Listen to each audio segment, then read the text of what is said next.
Hi hello ಎಲ್ರಿಗೂ ನಮಸ್ಕಾರ. Welcome to spicy ಊಟ. 2 ಟೇಬಲ್ ಸ್ಪೂನ್ ಎಣ್ಣೆಯಲ್ಲಿ ಗರಿಗರಿಯಾದ ಖಾರವಾದ ಫುಲ್ ಫಿಶ್ ಫ್ರೈನ ಹೇಗೆ ಮಾಡೋದು ಅಂತ ತೋರಿಸ್ತಾ ಇದ್ದೀನಿ. ವಿಡಿಯೋ ಇಷ್ಟ ಆದರೆ ಲೈಕ್ ಮಾಡಿ, ಶೇರ್ ಮಾಡಿ. ಈ ಫಿಶ್ ಫ್ರೈ ಮಾಡೋದಕ್ಕೆ 600 ಗ್ರಾಮ್ ಫಿಶ್ ತೊಗೊಂಡಿದ್ದೀನಿ. 1 ಮೊಟ್ಟೆ ತೊಗೊಂಡಿದ್ದೀನಿ. ಈ ಮೊಟ್ಟೆಯಲ್ಲಿರುವಂಥ ಎಗ್ ವೈಟ್ ಮಾತ್ರ ಹಾಕಿ, ಎಲ್ಲೋ ಇರೋದು ಹಾಕಬೇಡಿ. 1 ಸ್ಪೂನ್ ಶುಂಠಿ ಬೆಳ್ಳುಳ್ಳಿ ಪೇಸ್ಟು, 1 ಸ್ಪೂನ್ ಖಾರದ ಪುಡಿ, 1 ಸ್ಪೂನ್ ಕೊತ್ತಂಬರಿ ಪೌಡರು, ಅರ್ಧ ಸ್ಪೂನು ಅರಿಶಿನ ಪುಡಿ, ಅರ್ಧ ಸ್ಪೂನು ಗರಂ ಮಸಾಲ, ಅರ್ಧ ಸ್ಪೂನು ಜೀರಿಗೆ ಪೌಡರು, ಅರ್ಧ ಸ್ಪೂನು ಕಾಳು ಮೆಣಸಿನ ಪೌಡರು, 2 ಸ್ಪೂನು ಕಾರ್ನ್ಫ್ಲೋರ್ ಹಾಕಿದ್ದೀನಿ. ಈಗ ಅರ್ಧ ಹೋಳು ನಿಂಬೆ ರಸ ಹಾಕಿ, ಇದರಲ್ಲಿ 1 ಸ್ಪೂನ್ ಎಣ್ಣೆ ಹಾಕಿ ಫುಡ್ ಕಲರ್ ಹಾಕ್ತಾ ಇದ್ದೀನಿ. ಒಂದು ಚಿಟಿಗೆಯಷ್ಟು ಕಲರ್ಗಾಗಿ. ಇಷ್ಟ ಇಲ್ಲ ಅಂದರೆ ನೀವು ಸ್ಕಿಪ್ ಮಾಡ್ಬೋದು. ಇದೆಲ್ಲ ಚೆನ್ನಾಗಿ ಮಿಕ್ಸ್ ಮಾಡಿ ಸಾಲ್ಟು ರುಚಿಗೆ ತಕ್ಕಷ್ಟು ಹಾಕಿ. ಫಿಶ್ ತಗೋಬರ್ಬೇಕಾದ್ರೇ ಅವ್ರು ಕ್ಲೀನ್ ಮಾಡಿದಾಗ ಈ ರೀತಿ ಕಟ್ ಮಾಡಿಸ್ಬಿಟ್ಟು ತಗೊಳ್ಳಿ. ಮೇಲೆ ಆ ರೀತಿ ಕಟ್ಸ್ಕೊಡ್ಬೇಕು. ಆ ರೀತಿ ತಗೊಂಡು ನೀಟಾಗಿ ನೀರಲ್ಲಿ ವಾಶ್ ಮಾಡಿ ಆನಂತರ ಇದಕ್ಕೆ ಮಸಾಲಾನ ಈ ರೀತಿ ಅಪ್ಲೈ ಮಾಡಬೇಕು. ನೋಡಿ, ಅಂದರೆ ಕಟ್ಸಿರುತ್ತಲ್ವ ಅದರೊಳಗಡೆ ಎಲ್ಲ ಮಸಾಲ ಹೋಗಬೇಕು. ಆ ರೀತಿ ಮಸಾಲ ಎಲ್ಲ ಇದಕ್ಕೆ ಅಪ್ಲೈ ಮಾಡಬೇಕು.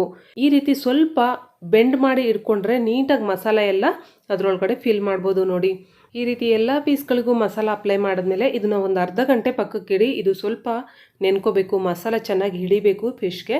ಈ ಕಡೆ ಅರ್ಧ ಗಂಟೆ ಆದಮೇಲೆ ಒಂದು ಫ್ರೈ ಪ್ಯಾನ್ಗೆ 2 ಟೇಬಲ್ ಸ್ಪೂನ್ ಎಣ್ಣೆ ಹಾಕಿ, ಎಣ್ಣೆ ಚೆನ್ನಾಗಿ ಬಿಸಿ ಆದಮೇಲೆ ಈ ಫಿಶ್ ಪೀಸ್ಗಳನ್ನು 2 ಮಾತ್ರ ಇಡ್ತಾ ಇದ್ದೀನಿ. ಜಾಸ್ತಿ ಇಟ್ಟರೆ ಉಲ್ಟಾ ಟರ್ನ್ ಮಾಡೋದಕ್ಕೆ ಪ್ರಾಬ್ಲಮ್ ಆಗುತ್ತೆ.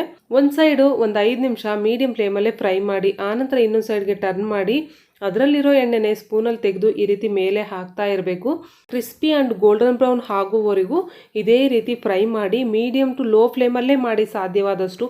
ಹೈ ಫ್ಲೇಮಲ್ಲಿ ಇಟ್ಕೊಂಡ್ರೆ ಒಳಗಡೆವರೆಗೂ ಬೇಯೋದಿಲ್ಲ. ಒಳಗಡೆ ನಾವು ಅಪ್ಲೈ ಮಾಡಿರೋದು ಮಸಾಲೆ ಎಲ್ಲ ಹಸಿಯಾಗಿ ಹಾಗೇ ಇರುತ್ತೆ.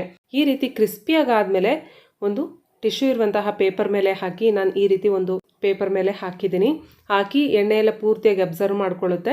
ಈಗ ಇನ್ನೂ ಉಳಿದಿದೆ ನೋಡಿ ಎಣ್ಣೆ. ಇನ್ನೂ ಉಳಿದಂತಹ 2 ಪೀಸ್ಗಳು ಸಹ ಇದೇ ರೀತಿ ಫ್ರೈ ಮಾಡ್ತಾ ಇದ್ದೀನಿ ನಾನು. ಎಣ್ಣೆ ಸರಿಯಾಗಿ ಕಾದಿಲ್ಲ ಅಂದರೂ ಸಹ ಮಸಾಲ ಕೋಟಿಂಗ್ ಏನಿರುತ್ತೆ ಇದಕ್ಕೆ ಅದೆಲ್ಲ ಕಿತ್ತೋಗುತ್ತೆ. ಆದ್ದರಿಂದ ಎಣ್ಣೆ ಚೆನ್ನಾಗಿ ಕಾದ್ಮೇಲೆ ಹಾಕಿ ಕೆಳಗಡೆ ಸ್ವಲ್ಪ ಫ್ರೈ ಆದಮೇಲೆ ಇನ್ನೊಂದು ಸೈಡ್ಗೆ ಟರ್ನ್ ಮಾಡಿ.